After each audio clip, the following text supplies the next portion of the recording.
ভুয়া প্রমাণিত হলে জুলাই শহীদ ও জুলাই যোদ্ধাদের নাম তালিকা থেকে বাদ দিয়ে গেজেট প্রকাশ করা হবে।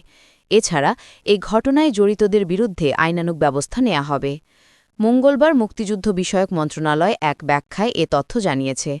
ব্যাখ্যায় মুক্তিযুদ্ধ বিষয়ক মন্ত্রণালয় জানিয়েছে, সম্প্রতি লক্ষ্য করা গেছে যে কিছু গণমাধ্যমে ভুয়া জুলাই শহীদ ও জুলাই যোদ্ধা শিরোনামে সংবাদ প্রকাশিত হয়েছে।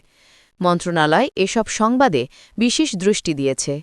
ব্যাখ্যায় আরও উল্লেখ করা হয়েছে, মুক্তিযুদ্ধ বিষয়ক মন্ত্রণালয় জুলাই শহীদ ও জুলাই যোদ্ধাদের গেজেট প্রকাশ এবং ভাতাসহ অন্যান্য কার্যক্রম পরিচালনা করে থাকে। স্বাস্থ্য মন্ত্রণালয় থেকে MIS-ভুক্ত তালিকাপ্রাপ্ত হয়ে তা ইতোমধ্যেই গেজেট আকারে প্রকাশ করা হয়েছে। জুলাই শহীদ ও জুলাই যোদ্ধার তালিকায় যেসব ভুয়া নাম অন্তর্ভুক্ত ছিল সেগুলি যাচাই বাছাই করে তালিকা থেকে বাদ দিয়ে গেজেট প্রকাশ করা হয়েছে এবং এই প্রক্রিয়া চলমান রয়েছে। মন্ত্রণালয় আরও উল্লেখ করেছে, গণমাধ্যমে প্রকাশিত ভুয়া জুলাই শহীদ ও জুলাই যোদ্ধাদের নাম যাচাই বাছাই করা হচ্ছে জুলাই অভ্যুত্থান অধিদপ্তরের দ্বারা। যদি কোনো নাম ভুয়া প্রমাণিত হয় তবে তা তালিকা থেকে বাদ দিয়ে গেজেট প্রকাশ করা হবে এবং সংশ্লিষ্টদের বিরুদ্ধে আইনানুগ ব্যবস্থা নেওয়া হবে।